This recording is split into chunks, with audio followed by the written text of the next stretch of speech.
بے مقصد زندگی ہے، کسی کو اپنی ڈائریکشن کا اندازہ نہیں ہے، پتہ نہیں، تو اس کے نقصانات کیا ہیں اسد بھائی؟ سب سے بڑا نقصان تو یہ ہے کہ وہ اپنی سب سے قیمتی چیز یعنی زندگی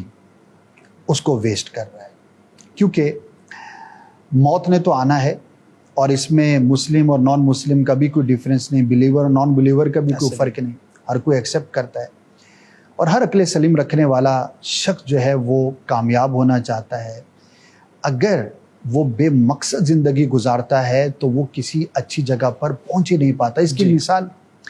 بے مقصد شخص کی مثال اس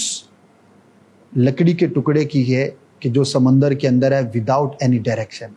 سمندر کی لہریں جہاں چاہیں اس کو اٹھا کے لے جائیں، نہ اس کی اہمیت، نہ اس کی ویلیو، نہ اس نے کسی ایک خاص سمت پر پہنچنا ہے۔ اور وہی لکڑی جب کسی کشتی کا حصہ بنتی ہے اور اس کو کوئی ڈرائیونگ فورس کے تحت کر دیا جاتا ہے تو وہ کسی ایک منزل پر جا کر پہنچتی ہے۔ تو اب یہ مجھ پر ڈیپینڈ کرتا ہے کہ میں اگر بے مقصد رہوں گا تو سمجھیے کہ میں پھر زمانے کے تھپیڑوں پر ہوں کہ جہاں چاہیں مجھے لے کر جائیں، اور اگر میں با مقصد ہوں گا تو میری ڈائریکشن ہوگی، دیر شوڈ بی اے گول، میں ایک کسی گول کے پیچھے، کسی ایک مقصد کے پیچھے، کسی ایک ڈائریکشن کے پیچھے ہوں گا اور میں کچھ کامیابی حاصل کر سکوں گا۔ اچھا، آپ نے کہا کہ بے مقصد رہنے میں کیا نقصانات ہو سکتے ہیں؟ ایک تو آپ نے بیان بھی کیا کہ مینٹل ہیلتھ کے لیے ضروری ہے، فزیکل ہیلتھ کے لیے ضروری ہے۔ دوسرا، انسان ایک با مقصد اور بے مقصد جو ہوتا ہے تو اس کی سوشل لائف بڑا امپیکٹ ہوتا ہے اس پر۔ دنیا کے اندر جتنے بھی کامیاب بڑے لوگ جن سے لوگ ملنا چاہتے ہیں، بیٹھنا چاہتے ہیں، بات کرنا چاہتے ہیں، جن کے ساتھ لوگ دوستی کرنا چاہتے ہیں، وہ ہمیشہ با مقصد ہوتے ہیں۔ اور جو بے مقصد ہوتا ہے اس کا کوئی دوست نہیں ہوتا، اس کی کوئی سوشل لائف نہیں ہوتی، اس کے ساتھ کوئی وقت گزارنا پسند نہیں کرتا، الا اسی جیسا دوسرا ہو کہ تو بھی بے مقصد میں بھی بے مقصد، تو زندہ باد۔ تو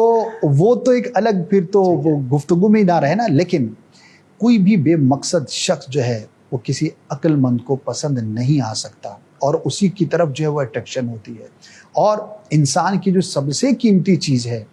جو ریورس نہیں ہو سکتی، جو ایک مرتبہ گزر جائے چلی جائے، جو انمول ہے، وہ ہے ہمارا وقت، ہماری زندگی۔ تو بے مقصد ہونے میں سب سے بڑا جو لاس ہے وہ ہمارے وقت کا ضیاع ہے، اور مرنے کے بعد جن چیزوں کا افسوس ہوگا انسان کو، ان میں ایک بہت بڑی چیز یہ ہے کہ جو مجھے وقت ملا زندگی میں وہ میں نے کسی اچھے کام میں اس کو صرف نہیں کیا۔ تو اس چیز سے بچنے کے لیے بھی زندگی کے اندر با مقصد ہونا یہ نہایت ضروری ہے۔